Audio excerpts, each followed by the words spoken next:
Cove is finally 18, and legally, there's nothing that separates us from his genitals. You grabbed the large beach towel off your bed and stuffed it into a bag. You had already packed your water bottle for your upcoming beach hangout session. The stars had aligned, and somehow everyone was free today. Miranda had set things up with several bubbly phone calls between you, Cove, and Terry to find a time to hit the beach. You were hoping that this would be a fun time together. Oh, take off the shorts, baby. Cove sat on your windowsill and kicked one of his legs into the air idly. He already had his swimsuit on, and his towel was bundled under his arm in a misshapen ball. He'd shown up earlier that morning with a surprising amount of enthusiasm. He was chatting as you caught up to his preparation.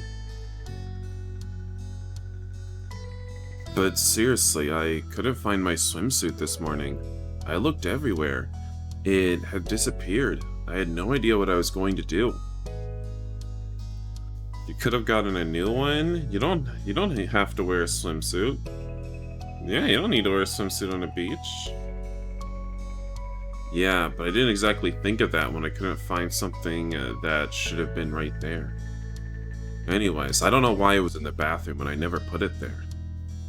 He gave a small smile and readjusted the towel in his arms. You could now see that it had been folded at some point, but then rolled up and carried without much care. I'm so glad. But I'm just glad I found it. It would have been crappy to lose my favorite trunks. These are your favorite trunks, sis? They don't look that special. It was nice to see Cove so happy and comfortable in what he was wearing. You walked over to your dresser and mused about how you had picked out your own swimsuit. Luckily, since you were average height, you only need to worry about finding the right size. When it came to the shape of your body, you were slender, and your body was soft. There was a smooth feel to your build without any hard muscle, even if you flexed. You'd kept mostly the same shape you had through your teenage years. You were used to your body, and your body was used to your habits. Are you okay? Oh yeah, I was just thinking about some things. What things? Just myself and my body, really. His eyebrow rose at your admission of self-reflection. And what do you think? What did you think of who you were? You considered your identity further. You'd always felt sure about your gender. Yeah. Being called him was right for you, and you had a naturally flat chest. And that's how you wanted it to be. People had a lot of their identity wrapped up in their physical form. It shaped their self-image. You were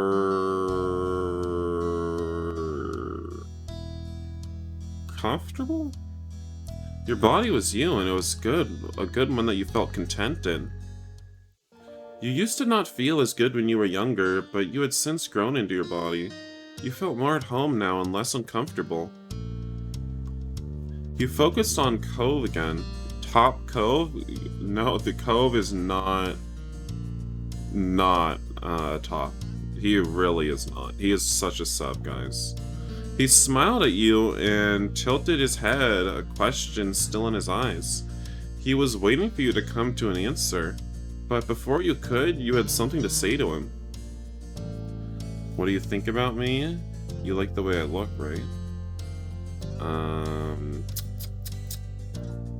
Yeah, you like the way I look? You looked at Cove expectantly. Cove smirked a little, his eyes taking you in easily.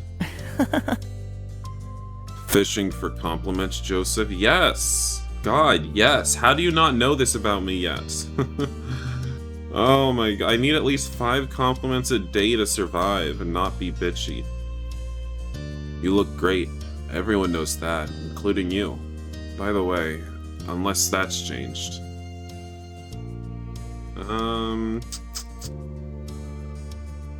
So what if I wanted you to compliment me? You still should. I'm waiting. I'm waiting. I said you look great. Cove shook his head. His hands went up to try to unsubtly cover his smile. I was kind of worried you were in your own head, because something was wrong. Guess not. I'm glad. Hey! Hey, Joseph. Cove gave a bent smile, pointing to your arms. You're looking particularly shapely today. He answered not with words, but with a solid okay sign with both hands, and the same cheeky smile. Cove suddenly flushed when he realized how boldly he'd complimented you. He stood by it, even if he was a little red. You were a little taken back. That had come out of nowhere. You glanced at yourself. I didn't know you liked my arms so much. Why? They're just flabby. Yeah.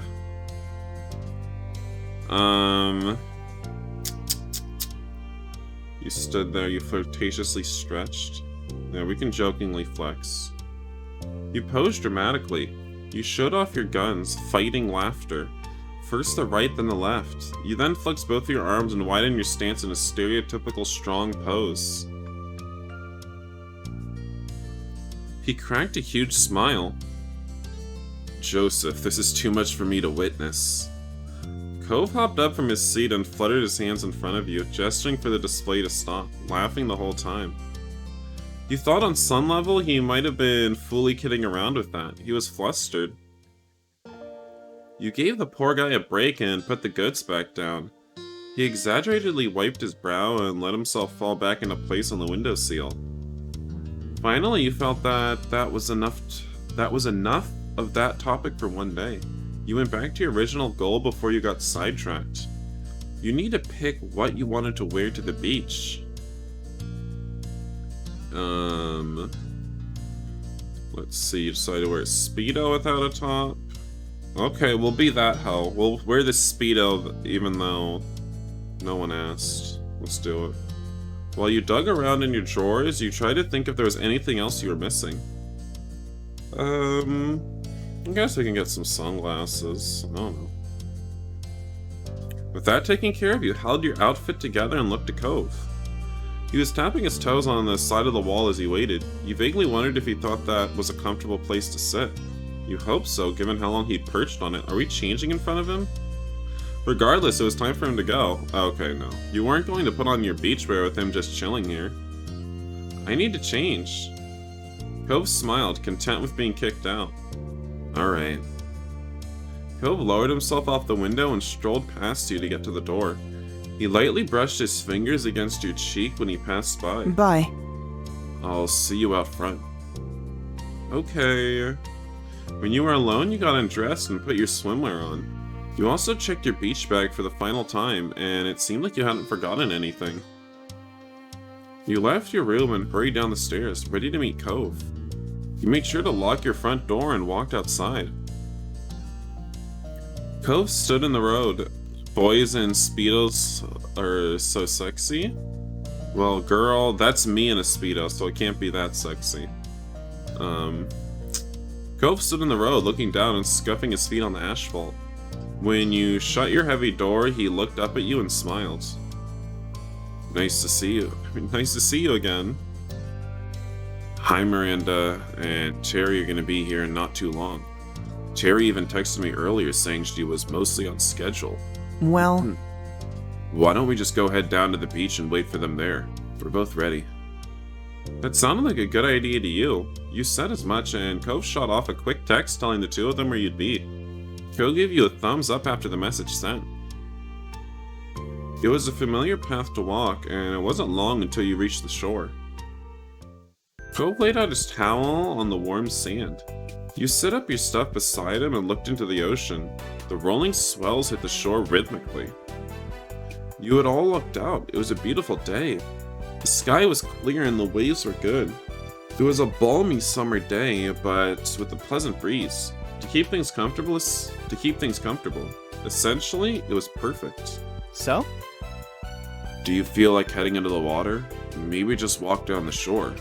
Or do you want to do something here? water, taking a stroll. You plan to just get some fun. What does Cove want to do? Yeah, I'm up for whatever. Maybe walk a little at first anyway. We can do that then.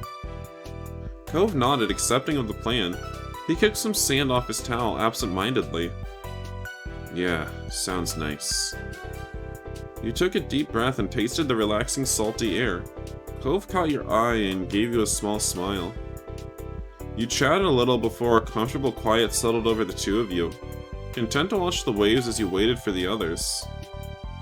Luckily, it didn't take long until you heard shouts. You turned your head to see both Miranda and Terry running straight for you. Miranda was faster, making leaps and bounds across the sand. Terry followed in her wake, laughing with her towel clutched around her shoulders and flowing like a cape.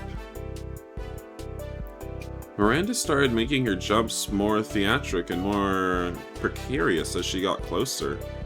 Cove waved them on with a bright grin. Don't put yourself down, Kuro. You have great face, hair, and talent for humor. You're a soft boy yourself. It's not bad if you're healthy. Ooh, I wish I was healthy. You shouted a greeting, you cheered at their antics, you waved too, you laughed, you shook your head, you hoped they wouldn't fall. You laughed, I guess. We can laugh. They always found a way to make such a memorable entrance. The two officially arrived at Cove's and your setup, looking completely ready for an ocean adventure. They were already in their swimwear and were raring to go. Hey Cherry, Miranda, welcome to our beach. Hey! Hi. Hello.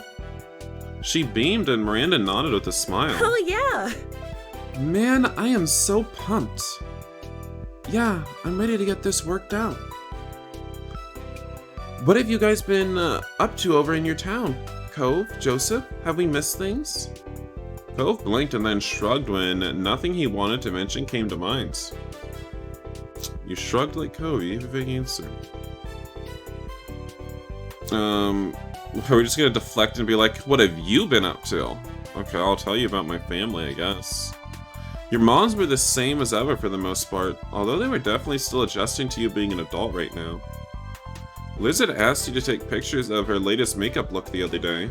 There's nothing too dramatic going on right now. Terry nodded along and mentioned a couple things about her own parents. Miranda brought up her family and shared some of the wild things her older brother had done. Terry then started talking about her morning and how she'd almost overslept since she had stayed up too late last night. She bounced on her feet as she spoke. But don't worry about me being tired today. You know, I ran on less back during school. Miranda filled in the group about her morning. Apparently everything had gone smoothly. She'd met up with Terry on the way here, and you knew the rest. Cove offered a suggestion to the girls. Hey, let's walk while we catch up. Okay. Oh, yeah, definitely. Once everyone's stuff was settled on the beach, the group strolled over to the shoreline. The wet sand was cool under your feet. A wave rushed up and covered your ankles in water. You flinched from the suddenness of it, but by the next wave, you were acclimated. You took another step forward and sank into the ground. Behind you, footprints were soon smoothed by the waves. Your friends chatted as you all walked together. You took turns pointing out cool shells or pieces of sea glass. It was a relaxing jaunt. Hours passed and the group had moved between different activities, some low-key and some more exhaustive. For you, it was another break time. You sat on your towel and sipped at some water. Your friends were hard at work, burying Terry's full body under a pile. Miranda used her arms to force up sand around Terry's sides. Cove worked on covering Terry's feet. You took another drink and closed your eyes.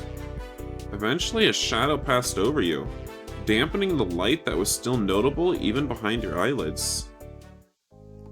You checked to see Cove had joined you there. He knelt down to dig around in the pile of assorted beach stuff in the middle of everyone's towel setup and pulled out the sunscreen. He took a seat next to you on his towel. He opened the bottle with a soft pop and began to reapply the cream. Hey. He ran his hands across his chest to work the sunscreen in, and you might have checked him out a little from the corner of your eye while sipping some water. He noticed you noticing him, and Cove tilted his head your way as a smile formed. You want to help me reach my back? Yes! Thanks. You scooted up behind your boyfriend and reached a hand around his front so he could squeeze a small pile of sunscreen into your hands. You rubbed your palms together, spreading the cream out more evenly, then began applying it softly to his shoulder blades.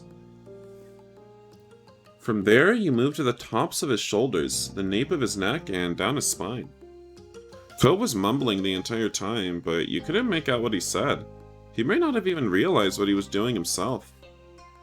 The tone of his voice and the look on his face got the message across just fine, however. He was happy. You were too. After he and you finished up, Cove let out a comfortable sigh and looked off into the distance. But then he sighed again, this time in an exaggeratedly disappointed way. You wondered if he was going to sigh again even more dramatically if you didn't say anything. You're gonna cream? Same. Let's see. You wondered what it was. You didn't have any solid guesses on what was up with Cove. Given his expression, it was probably going to be something silly. Cove shook his head, comically despondent. His frown didn't match the sparkle in his eyes. Don't worry about it. I'm just becoming another jaded adult, that's all. Now you were really confused. You waited for him to continue, and his next sigh did not disappoint. It was the most ridiculously sad sigh you had ever heard. Then he smiled a little. Mermaids aren't real. What? That had not been what you were expecting. He continued. You know how much I liked mermaids as a kid? Well, merfolk as a whole. I really hoped that they were out there. I mean, the ocean's a big place, right? They could be somewhere. You want some merman hoe to steal you away from me? That's what you want, isn't it? But the older I got, the more I had to accept it. They were just a fairy tale. He jerked his head over to the waterline and rolling waves. They crashed again against the shoreline and then drew back. This is the perfect beach for them. It's pretty and vast and never too crowded. If merfolk did exist, we definitely would have met one by now. Or at least we would have heard someone else seeing one, but nothing. He acted as though that result was a true bafflement. He let his head hang. I gotta let the dream go. It's not like this is the only beach in the world. Yeah, that's not proof. They could still exist. As you said, the ocean's a big place. Cove chuckled a little to himself, eyes tilted off into the sea, his face still low. Maybe it's for the best. Let's say a merperson did happen to wash up on shore one day. He looked at you with a faux, doleful expression. I could have lost my boyfriend to their magical underwater worlds.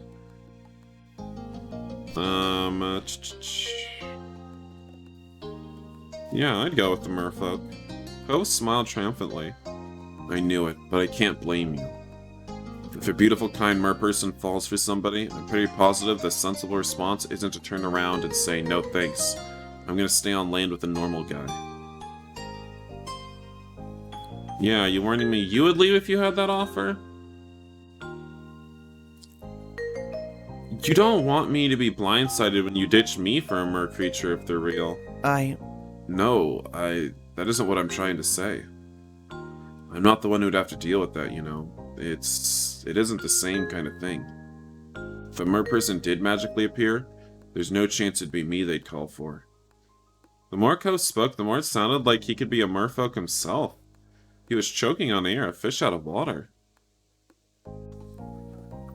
I mean, you're the one who's witty and talented. Girl, what are you talking about? He barely eked out the last words. There isn't anyone who wouldn't choose you. Oh. You were completely flattered by how highly he thought of you. And then you heard Miranda screech. Your attention immediately switched over to your friends. You saw that Terry had gotten impatient and shifted her legs. The walls Miranda had been meticulously building collapsed into a wet heap of sand. She surveyed the damage critically. We're gonna have to start over on that part. Do you just want to give up on this now? No way. No way, the burial must continue. I'll try not to move anymore. Okay, if you're sure, I'll try to fix this. Miranda started to rebury her and Terry shot her a thumbs up. She realized too late that moving her arm was a bad idea. More of the sand on her crumbled and Miranda put her head in her hands. Cove caught your eye and started to drag himself up. Seems like we're needed. You agreed and followed him over to get the girls. Miranda nodded at you both with appreciation, and then the three of you did your best to finish the job. Aunt Buddy is the only yaoi that turns you on? Interesting. Interesting. I'm judging you right now. You all worked out a system of using just enough wet sand to help hold the rest together. With 3 people, it didn't take long for Terry to be entombed. Terry grinned massively and Miranda offered high fives. The pile was officially done. Oh yeah. Resembling the Kool-Aid Man, she kicked herself out of the ground with gusto. Sand went flying in all directions and Terry's shaped imprint was left behind. Miranda yelled again and Cove chuckled. There probably wasn't a better way to get out of it. The 4 of you continued to have a good time. You went on a shell hunt. Miranda managed to find the biggest while you found the most colorful. Cove caught a tiny crab. You did a bit of everything. There were impromptu games to just soaking up each other's company. However, after a while, you had all ran out of water.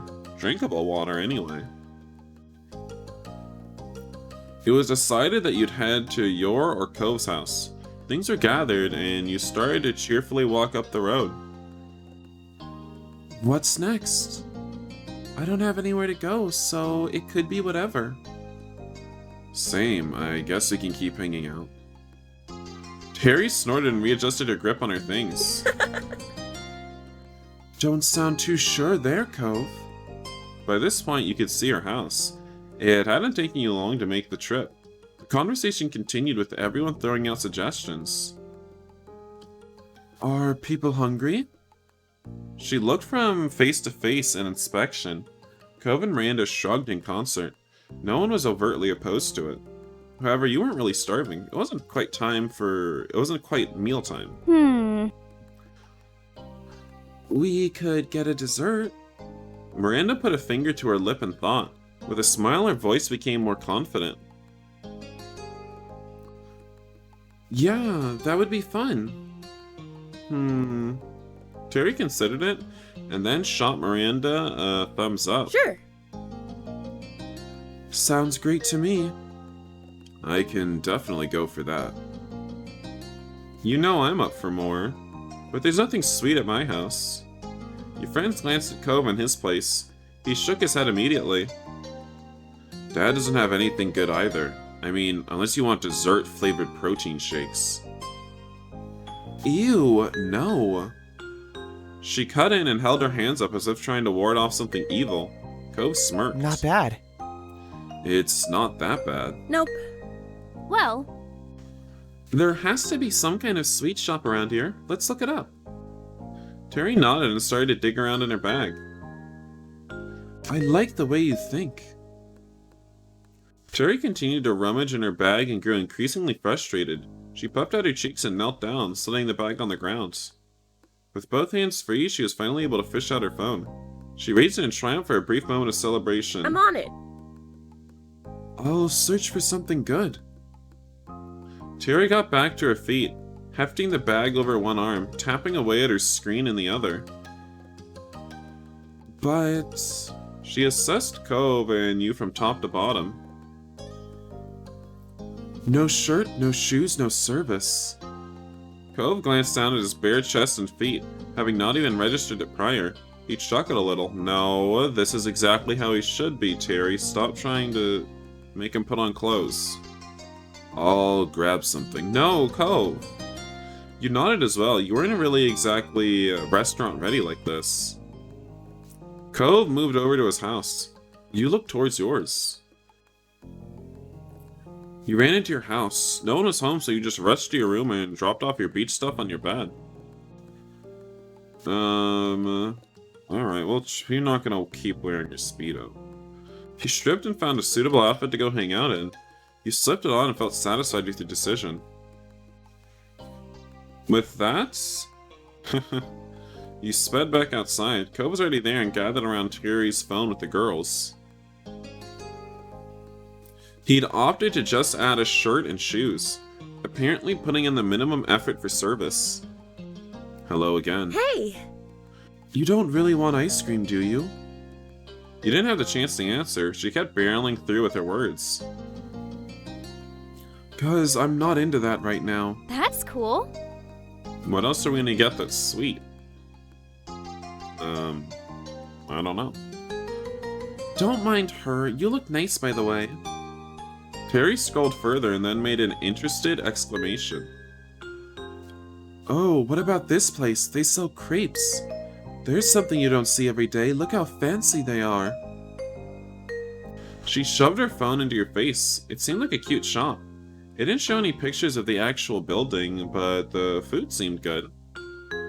It was one of those places that put a lot of effort into presentation with branded wrapping for the crepes and well-applied toppings. Huh. Weird. I'd never heard of it. I haven't either. Mysterious, but crepes are so good. She nodded her approval as Terry admired more of the photos. I'd go. It's not too far, but we could drive. Terry cheered at the success of a plan made, and you all walked around to Cove's car. He had to run inside once more to grab his keys. Alright, well, whitewash me. You noticed a thin coat of sand and dust on Cove's car. It had probably been a while since he'd washed it. With a smirk, you carefully wrote, "Wash me," with your fingers. Very nifty. Good work. I wonder if he's even gonna notice. The car beeped and unlocked. Cove ran up to you with his car keys in hand. His hair slipped into his face and he brushed it back. Shotgun. She clambered into the passenger seat without hesitation. You didn't argue and climbed into the back with Miranda. Terry activated the directions on her phone map and acted as their navigator, directing Cove to the crepes. The GPS tried to get Cove to turn into a non-existent road once, and wanted him to do a U-turn instead of just using a left turn. Though with Terry looking at the actual path, it went smooth enough. You were led to a small stall in a parking lot rather than a full building. That explained why there hadn't been pictures of Crepery's interior, and why it was new to you despite living in this town your entire life. It was a completely new structure that popped up recently. There was a window you could walk up to, and one for cars to drive up to. Cove parked with a laugh. There's to drive-through crate places? I've never heard of such a thing. Come on. I don't think I needed to put on a shirt for this, but I still want to try it. Let's go. What? Do you not trust us to eat in your car? She gestured to the drive-through option. Cove shook his head with a snort. I trust some people here, maybe, but wouldn't it be more fun to actually check it out? Everyone acknowledged his point and piled out. Terry tried to tease Cove a little, but Miranda started talking about the last time she had crepes. Apparently there had been a dessert explosion, topped with multiple sauces, powdered sugar, and what Miranda was pretty sure had to be cake icing. More importantly is if he keeps his boy ride clean. Oh my goodness. Of course, he's probably just waiting for the day that I absolutely pound him. So he's always clean. That's sweet. So great. Literally, it was so good, but I regretted it so much. I couldn't finish it, and I really tried. You can do it this time, Randy. There were some laughs when you got up to the menu. You realized that there were more than just crepes. There were definitely crepes, many crepes. However, the stall also had a lot of different drinks as well as teas, smoothies, milkshakes. Woo! Jackpots! She grinned and held out her fist for a bump. Miranda high-fived it. The two stared at the awkward, vaguely turkey-shaped hand configuration they had made, and then slowly put their hands down. Cove's mouth twitched in a smile. You stepped up to order first. You glanced back at the menu. You ordered a crepe, ordered a drink. Let's just order the crepe. I'd like a crepe, please. There was a woman who looked a little older than you taking the orders. She smiled back at you, ready to hear the specifics of your purchase. For the crepe itself, you wanted... Yes, strawberry. For the filling and toppings, you picked...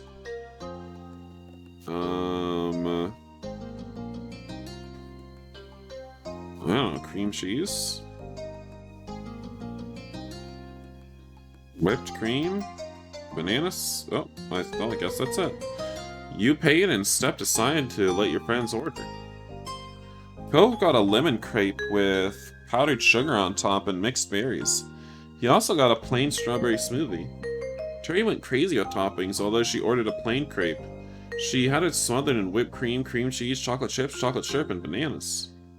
Miranda opted for a frappe with caramel syrup and condensed milk.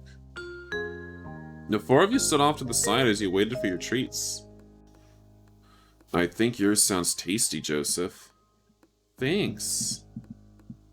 Order for Joseph. Oh, I've got to get that. You grabbed your order. The others didn't take much time after that. With the goods collected, everyone admired their treats. Terry dug right into hers, and Miranda gave hers a tentative sip. Terry nodded acceptingly, with her mouth completely full. Miranda tilted the frappe over to her with a grin. Terry sipped it and clearly loved it.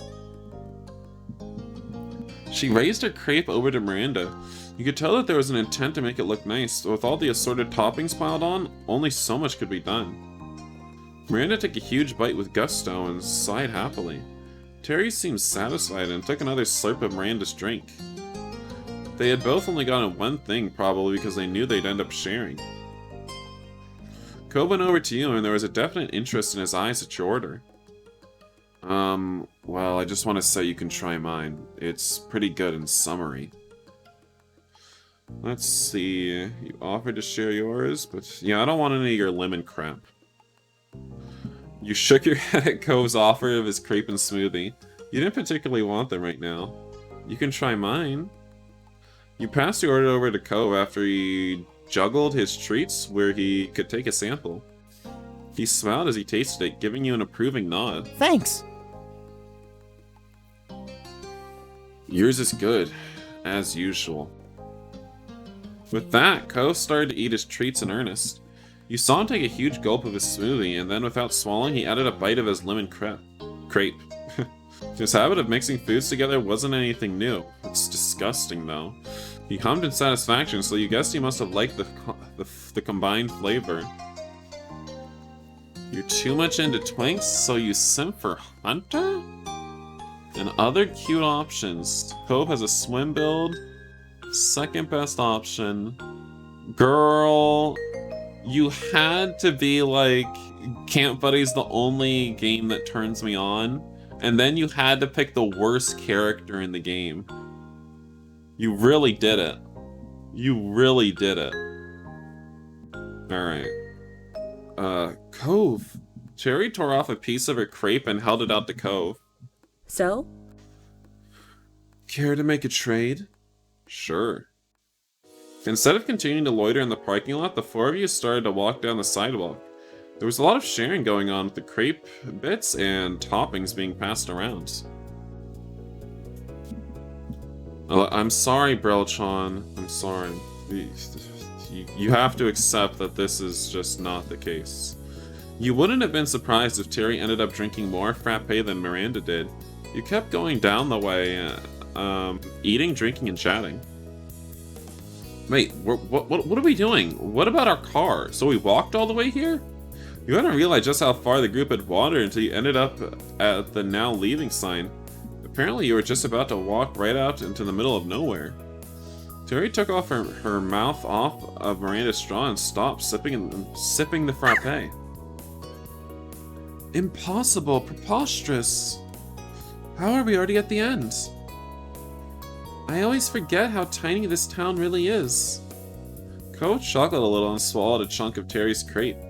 I guess. It kinda is, huh? It didn't feel that small when we were growing up. But Hunter's a good boy? Sure he is. Sure he is. So you guys are lucky to live decent-sized cities. A tiny place. It always seemed like there wasn't much here. Felt bigger than you. There was a time when Sunset Bird had felt huge. It seemed as endless as the ocean. There was always some street you hadn't wandered down, something new for the tourists. But now you would realize that it was just a pond in this big, big world. Seeing the definite end only reinforced this. Here, the boundary that proved your hometown could be walked out of with ease. I guess this means we should probably head back. One doesn't just walk into nowhere land. We're not only one, Terry, there's 4 of us. Terry scrunched up her face, not wanting to acknowledge the bad joke. She decided to ignore it. It stinks having to go all the way back. Yeah, but it's not like there's anything out that direction. And if we did keep going forward, it'd be an even longer trip home. You stared off into the stretch of road as Cove agreed that he didn't want to go out any further. Can we take a break here first before we turn around? We've been walking for a while and someone finished my drink. Right on cue, Terry loudly sucked air from the straw. It was so good. Miranda looked at her, but Terry remained unrepentant. In the end, though, it was agreed to hang out around the sign before heading back to the car. It didn't take long to finish the rest of the food and drinks. Everyone gathered up the trash and stuffed it into the bags and pockets for now. The group relaxed on the grass, keeping account of all the cars that drove past. It wasn't a high number. It was not a high number. Yeah, that's what I said. 14. The newest passing car drove into town from somewhere outside. But as the vehicle came by, it slowed down and you watched as it ultimately rolled to a complete stop. Is it Kyra? The black car parked right by the now leaving sign. Everyone exchanged a baffled look. But then the tinted window rolled down and the driver peered out. As soon as you saw his hair,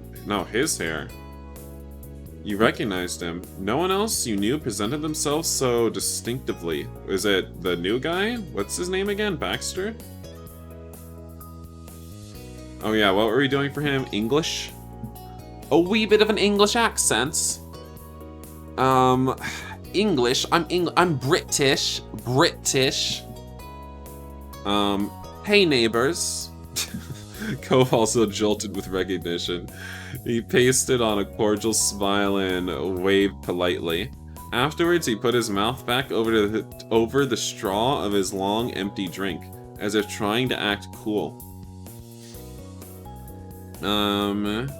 You wished he hadn't stopped to chat? You smiled. You were excited to see him.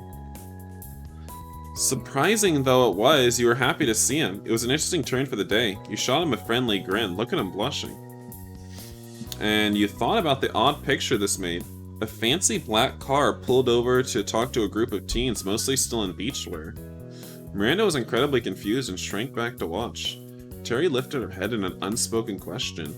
Cove made a quick gesture pointing towards Baxter, and a light bulb went off for Terry. All right. Ah, that's the new person in the condo.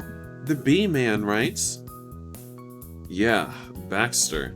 Oh, Oh, I wasn't sure if I'd ever actually see him. Her voice was quiet. Miranda usually got shy around new people. Terry was quite the opposite.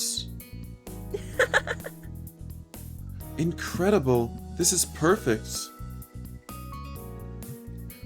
Terry hopped up from the gas and ran to Baxter's car, all full of excitement. Behind her, Miranda picked herself up and dusted imaginary dirt off her clothes. She sent a searching look to you and Cove, to which Cove shrugged. Miranda nodded and, with clenched fists, hesitantly followed Terry. Terry bent down to talk to Baxter through his window. She blasted through introductions, with Miranda putting in a shy wave. Cove looked at you. He clearly had no intention of going over. You stayed with Cove. You went over to Baxter. You encouraged Cove to come. Let's go over to Baxter. Bye, Cove. Cove waited in the grass without another word. You joined the other two and stood next to Baxter's car. He smiled genially at you. Nice to see you. Oh, wait. British? Joseph, it is very nice to see you once. That's not British. I don't know how to speak British anymore. He gestured to Miranda and Terry. I just rented this car for my stay here and was coming back from a bit of sightseeing when I spotted your crowd. Then these two were kindly introducing themselves. Uh-huh. Yep, it's only polite. Speaking of polite, you know us. You should give us a ride. Terry. Her voice was whispered, but her tone was clear. This was not Miranda approved. What? Then we won't have to walk all the way back to the parking lot. I'll take care of it. Miranda bit her lip. Terry, clearly not seeing the problem, pointed at Miranda and turned back to Baxter. You wouldn't make a cute girl trudge down this empty road, right? Look at her. Baxter did. Miranda smiled uncomfortably and he grinned playfully. I can do that. Of course not. Consider me at your service. You need to stop pronouncing the R's after vowels, you know, girl. I'll try to remember. Okay, so Baxter is definitely flirting. Good. He'll give Cove some competition. He needs it. She spun around and tried to wave Cove over. You could tell from his face that he was already alarmed. Get over here. Baxter's giving us a ride. You could make out his frown in the distance. However, he did start to drag himself out of the grass. Let's see. You were happy to get a ride. Regardless of anything else, you didn't want to walk back. That was what counted, and you were grateful to Terry for arranging it. Miranda looked down and put on a polite smile. Thank you. You're welcome. Terry did have a point. It would have been inconsiderate to abandon you here. After all, your company is a favor to me. A favor. I shouldn't say favor, I should say a favor. Miranda laughed a little, and Terry slung an arm over Miranda's shoulder with a big grin. Seeing the reactions, he made a point to search for yours too. You didn't give him much of a response. You were flattered. You thought it was funny. You frowned. You hoped Cove would get there soon. You were flattered. Cove stepped out of the car. His expression was now inscrutable. Hello. Hi. Alrighty, plan made. Let's hop in. You excitedly opened the passenger door and buckled yourselves in. The car was pristine and you were right near the new car-scented air freshener. Baxter had the air conditioner on cold, but low, so it was pleasantly cool inside. A nice relief from the summer sun you had been baking in all day. Your friends clamored on and back. It definitely seemed the slightest bit squished back there. Does that sound alright? Welcome to my vehicle. I hope everyone is comfortable, and if someone could point me in the right direction, we can be on our way. You began to explain where you had come from. It was pretty easy to direct him straight down the road and one turn into a parking lot. Baxter nodded from up in the driver's seat and pulled back into the road. Luckily, the street was still dead empty. It took no time at all for Baxter to park right next to Cove's car. There wasn't even enough time for a proper conversation to start. The occupants didn't seem to mind. There were smiles all around when Baxter parked next to Cove's car. Woo! Miranda clapped quietly as Terry cheered. Cove chuckled nervously. You nudged Baxter in a friendly way. You leaned over to the divider and gave Baxter a lighthearted push on the shoulder. He hadn't been expecting it, but quickly laughed and smiled at you. The celebration seemed to amuse him. We've arrived. That was easy. Terry flung open her door and climbed out. Thanks. Everyone else exited the car as well. The group thanked Baxter with varying degrees of enthusiasm. Baxter himself got out too. Everyone congregated again in front of Baxter and Cove's cars. Cove looked at the back of his and frowned. He'd finally discovered the washme you'd put on it. I wonder who did that. You snickered along with Miranda, who realized he'd been caught. Ooh. It's a mystery. Right. Terry bounced over to Baxter and offered her hand for a handshake. He accepted it easily with a charming grin. You're a pal. You're too kind. It was no trouble whatsoever. I'll be keeping this car all summer, if it suits you.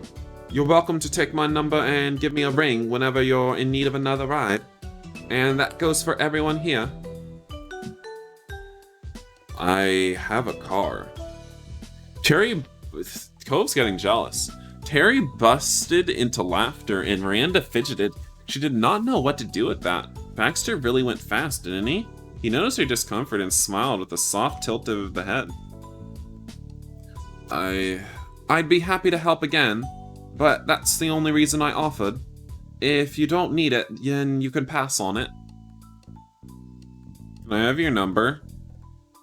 He beamed wildly at your response like a Cove. Absolutely. Baxter pulled out a pen he had with him for some reason and jotted his number down. He passed the little paper to you and you accepted. When her giggles subsided, Terry put a hand to her chin with her eyebrows furrowed. What are you looking at me? You better not be looking at me right now. I wonder, would that option be available right now? You could valet us somewhere cool. What? Cove was taken aback. He put a hand on the hood of his car. Weren't we going back to the neighborhood? Wasn't Baxter going back to the neighborhood too? Why would we go somewhere else? Because we can. Cove is so jealous. He's so jealous that this e-boy has just arrived in town and it's just everyone's looking at him now. Miranda squirmed nervously and then committed to piping up. Maybe? We could go to the park near my place. It's a really nice place to hang out. Just straight up accosting men for their number? Baxter was practically begging us to ask for his number. You and Cove shared a look. The big park was pretty nice. Let's do it. Baxter tapped the side of his face and thought. It's doable. He glanced at Cove and then switched focus to you. Well, we have two cars. If some people want to go to the park, I could still take the others home. But if everyone's going, it wouldn't make sense for me not to. You decided to go back to the neighborhood with Cove. You want to continue the hangout session at the park. You weren't ready to tag out yet. You came to a decision and turned to Cove. Let's go to the park. Alright, park time it is. He smiled a little. Terry cheered and Miranda nodded happily. You felt like you made a good decision. Yeah! To the car again. Yeah, whatever car that might be. I'm riding shotgun with Baxter. You gestured at Cove and then to Baxter, seeing who would volunteer. Cove sighed and ran a hand through his hair. He tapped on his car hood nervously. I guess.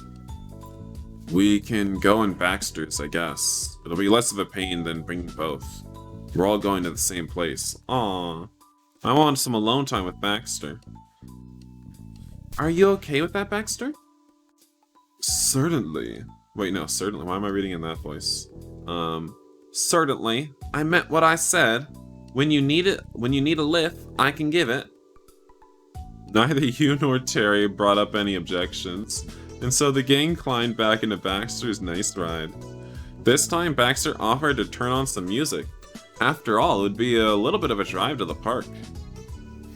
Play what you normally would, don't mind us.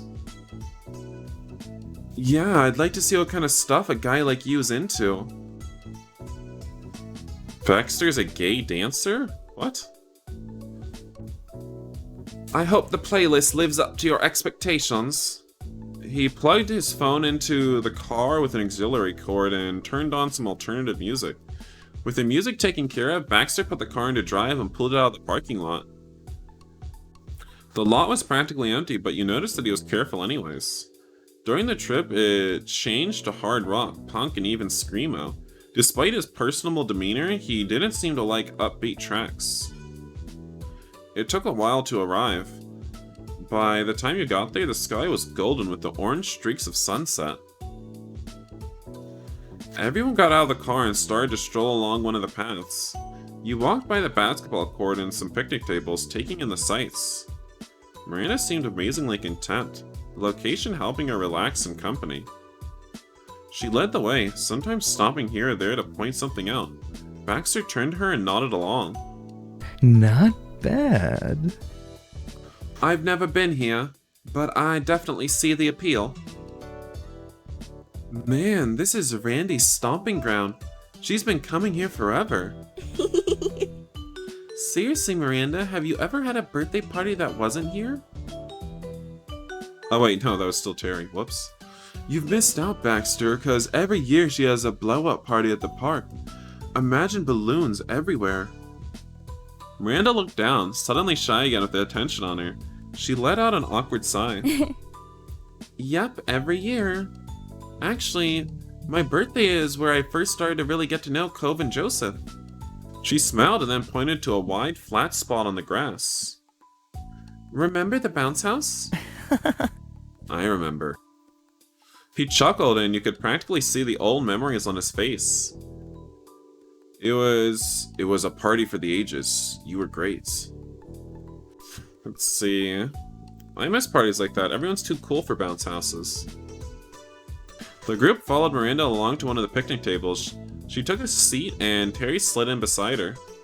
You spent the evening chatting amongst each other. Everyone got to know Baxter a little better, although you could tell Cove and him still hadn't fully clicked.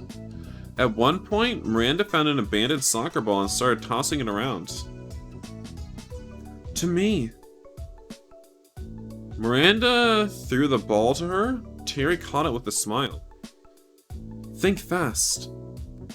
She chucked it at Baxter, who only had enough time to squeak. It bounced off his chest and he stared at it dazed.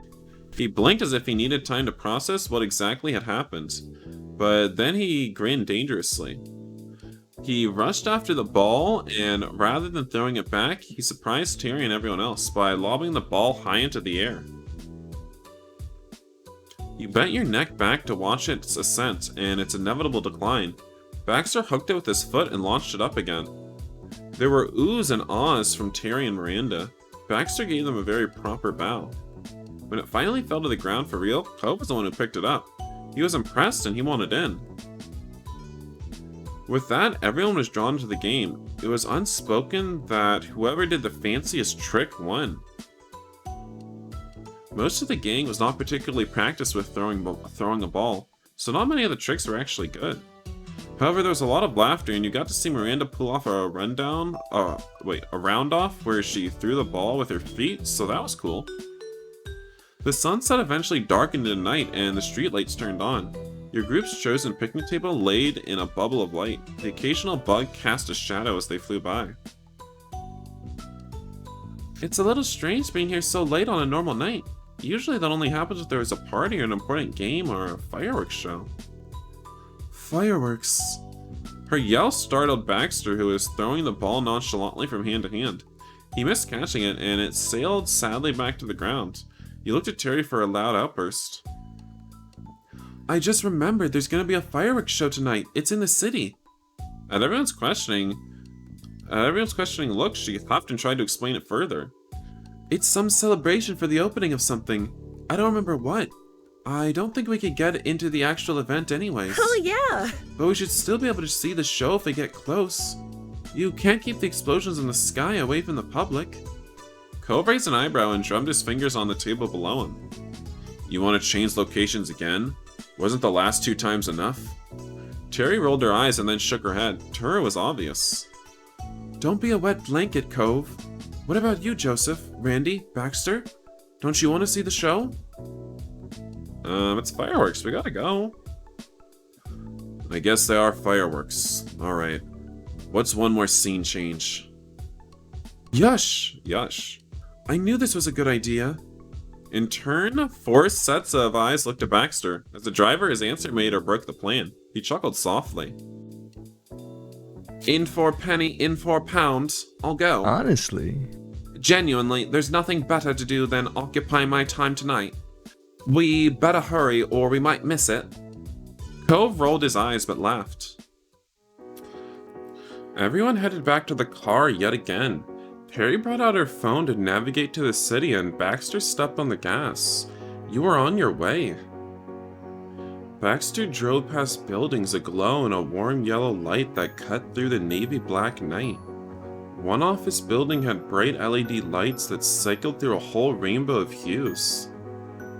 It was difficult to get through all the traffic on the road, let alone find parking this late at night. Luckily, Miranda had eagle eyes when it came to scoping out a spot. She pointed to a sedan pulling out and Baxter parked within seconds.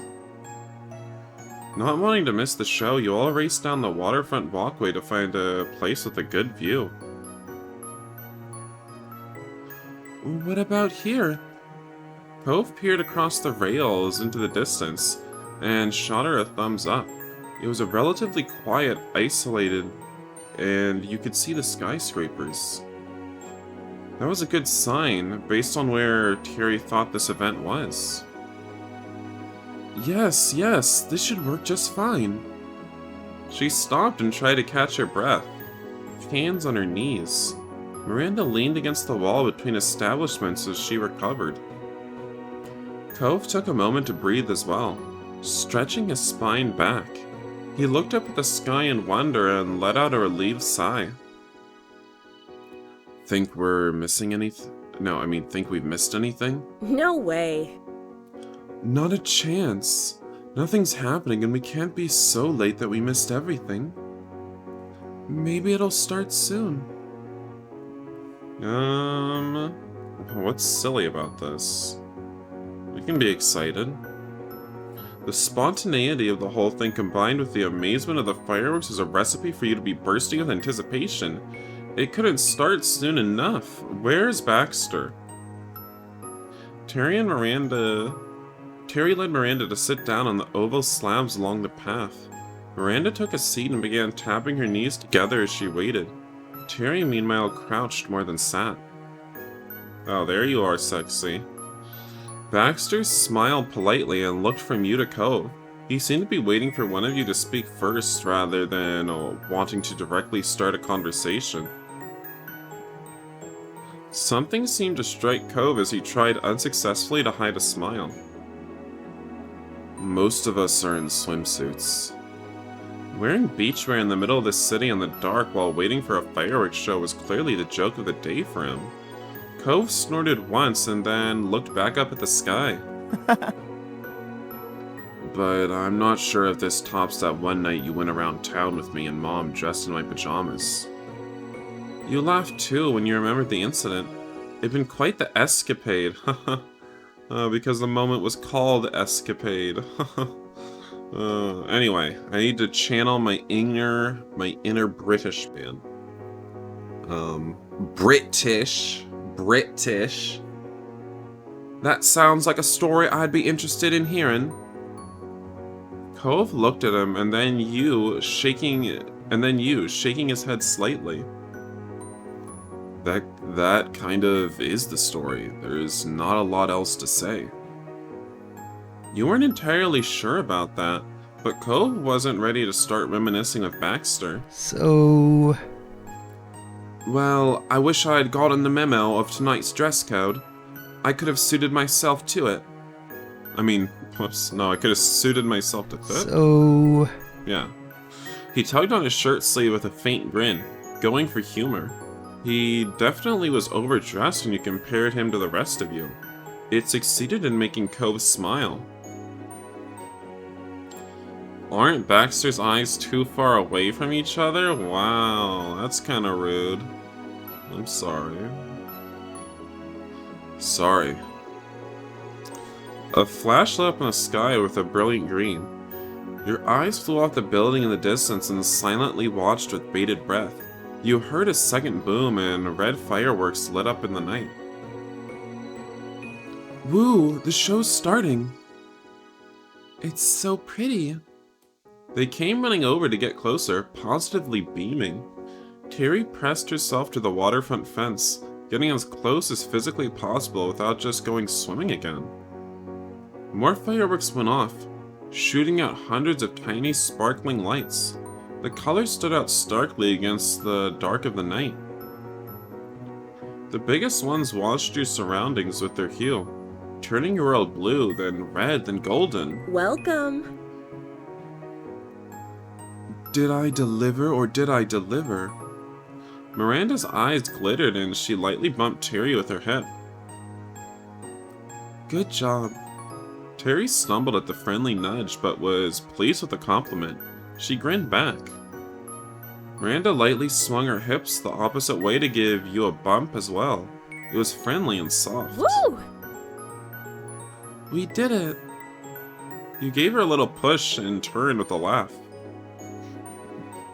You were glad that everyone seemed to be having a great time. You were uncomfortable. Can you go ahead and stop touching me? It's really making me uncomfortable, girls. I'm sorry, I'm not comfortable with girls touching me. That's literally the energy of the last option. You were pleased that you didn't miss any of the show after all. Despite how unorthodox the impromptu fireworks plan had been, you were ecstatic it worked out. Luckily, you arrived in time and it was shaping up to be a particularly colorful fireworks show.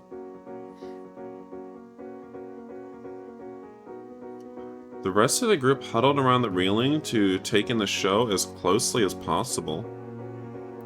Miranda stood close by. Terry's hands gripped the top.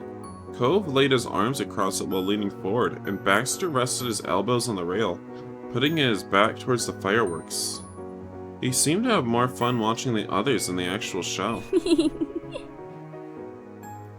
She pointed out a golden firework in beams. Ah, that's so cool. Terry held up a hand for a high five, and Miranda obliged her. Terry whooped and shot you a smile. Oh my god, British. What color do you think the next one will be? Without giving Baxter a glance, Cove answered immediately. Green. It was orange. Baxter chuckled, but he wasn't interested in calling Cove out for being wrong. Hmm? Is that your favorite color? Green? That's... It's one of them. I think that's nice. It matches you. And is yours black? That's one of them. Cove smirked just a little and left the conversation there. I'll stand next to Baxter. Baxter easily saw you approach with the way he was propped up. He happily gestured for you to take the place right next to him. He grinned while tilting his head up to the sky. I am really lucky to have met all of you this summer. I won't forget it. You didn't know what to say to that admission, especially considering we've only met up with you twice this entire summer. We barely know you. But it made you happy to think about. Things weren't one-sided. As you wanted chances to be around him, he was wanting the same thing. His spectacle continued to up the ante by bringing more fireworks out at a time. The colors danced across the sky and reflected over the water. I emphasize the U in color for British. You reached out a hand and watched as it was tinted green while a big boom sounded. Fireworks were a normal summer tradition, but this was admittedly an unconventional approach. Showing up in the city last minute to watch a display from a technically private event? That made this feel special in a way that just planning to go to a public fireworks show would never. This is not the Baxter DLC, good lord. Terry's idea may not have left you with a lot of time to prepare, but it sure led to a unique situation. It was clear this was an unforgettable night. As the finale sounded, blazing in the sky with unbelievable beauty, you remembered thinking that there might never be a night exactly like this one ever again. Not for the rest of your life. You plan to hold on to the feelings you had in that moment for as long as you could. Alright. Well, that's the end of that moment. I am so sorry we didn't finish it last time.